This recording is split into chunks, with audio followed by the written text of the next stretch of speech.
Pemerintah provinsi adalah merupakan perwakilan daripada pemerintah pusat. Artinya bahwa kita juga harus melaksanakan apa yang menjadi kebijakan pemerintah pusat. Itu adalah wajib hukumnya, karena Pak Prabowo adalah presiden kita semua.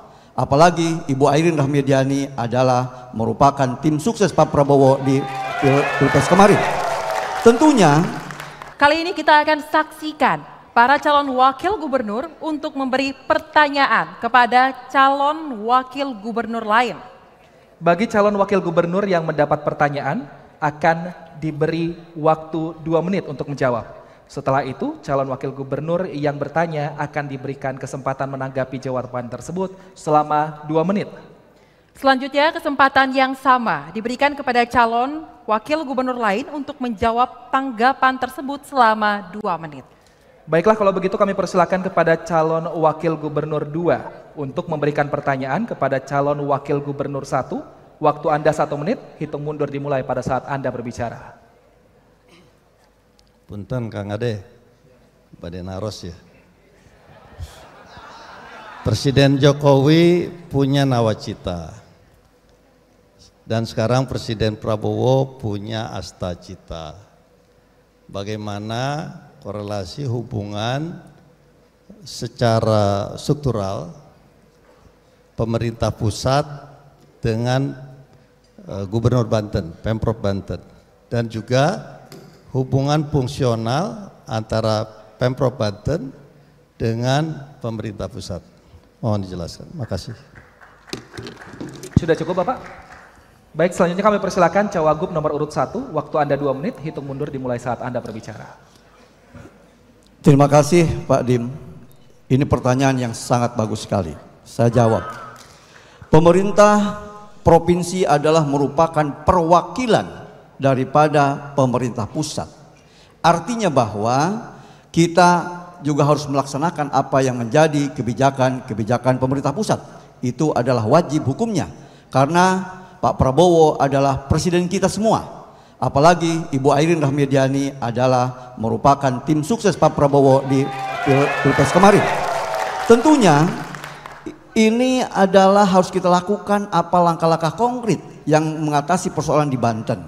Artinya bahwa apapun program-program pusat ini adalah wajib hukumnya dilaksanakan oleh seluruh baik provinsi ataupun kabupaten kota sampai ke tingkatan desa. Tidak boleh antara kabupaten kota, provinsi bertentangan dengan pusat. Begitupun juga di provinsi, jangan menjadi kabupaten kota ke-9. Ini harus menjadi jawaban apa yang menjadi persoalan-persoalan di kabupaten kota, apa yang menjadi persoalan-persoalan sampai ke tingkatan desa.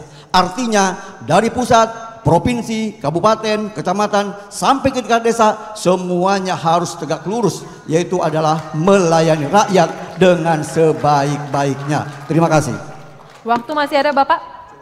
Baik, berikutnya kami berikan kesempatan kepada calon wakil gubernur 2 menanggapi jawaban dari calon wakil gubernur 1. Waktu Anda 2 menit, hitung mundur dimulai sejak Anda berbicara. 9 nawacita itu berarti 9 misinya Bapak Presiden Jokowi, dan astacita itu 8 misinya Presiden Prabowo Subianto. Maka hubungan ini harus terbangun secara sinergi antara presiden dengan gubernurnya. Di sana ada hubungan struktural berarti antara presiden dan gubernur. Fungsional berarti ada dekonsentrasi. Nah, maka 8 cita dari Prabowo Subianto, apalagi beliau itu terkenal dengan 08, kami pun punya 8 misi. Yang mana yang saya sampaikan sebelumnya adalah berkah CS. Berkah itu B-nya adalah Banten bagus. E-nya adalah Banten elok.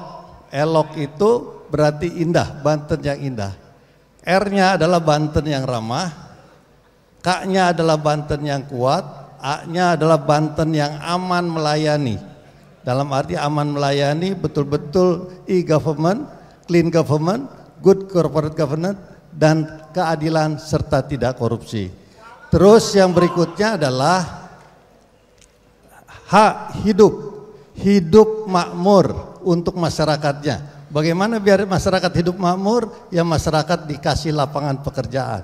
Maka 70% nanti di industri perdagangan dan jasa, masyarakat Banten wajib bekerja di situ. Mendapatkan prioritas 70%, 30%-nya boleh dari luar. Apalagi makmur itu adalah tiada lain memberikan pendidikan gratis, memberikan kesehatan gratis, sehingga mendapatkan pelayanan yang prima dari pemerintah. Terus CS-nya adalah, C-nya cerdas, pendidikan tadi, S-nya adalah sehat. Bagaimana masyarakat hidup sehat, rukun dan damai. Wassalamualaikum. Waktu habis, silakan dijawab calon wakil gubernur 1. Waktu Anda 2 menit, hitung mundur dimulai saat Anda berbicara. Visi misi gubernur dan wakil gubernur itu juga merupakan implementasi daripada apa yang dicita-citakan oleh Presiden. Itu ada sebuah keharusan.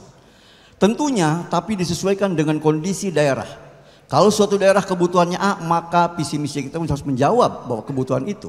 Artinya bahwa segala sesuatu yang kita lakukan di dalam visi misi Airin Ade ini merupakan tindak lanjut apa yang menjadi 8 cita Presiden. Prinsipnya, Presiden ini adalah Presiden kita semua, Presiden Republik Indonesia yang cita-citanya harus kita dukung bersama, termasuk oleh provinsi, oleh kabupaten, oleh kecamatan, sampai ke tingkat desa, bahkan sampai ke tingkatan RT. Itu semua harus seiring sejalan. Maka visi misi Airin Ade pun juga sama. Bagaimana persoalan pengangguran kita atasi dengan bagaimana kita mendidik anak-anak kita, karena suatu saat nanti tidak akan ada yang bertanya ijazahmu apa, sekolahmu dari mana, tidak akan ditanya, tapi kamu bisa apa. Maka untuk itu kita didik mereka agar punya skill, agar punya kemampuan, sehingga bisa mampu bertahan hidup. Yang keduanya, bagaimana dengan anak-anak kita, pondok-pondok pesantren juga sama, harus kita jamin bagaimana kita dorong pendidikannya. Jangan sampai ada ketidakadilan antara pendidikan umum dengan pendidikan pondok pesantren. Itu juga tidak luput dari perhatian visi misinya Airin Ade. Prinsipnya visi misi Airin Ade adalah tidak melanggar atau seiring sejalan dengan visi misinya 8 cita apa yang ada di dalam visi misinya Presiden Republik Indonesia, dan seluruh rakyat Indonesia juga wajib, terutama pemerintah, melaksanakan itu. Terima kasih. Baik, waktu masih ada Bapak? Cukup? Baik.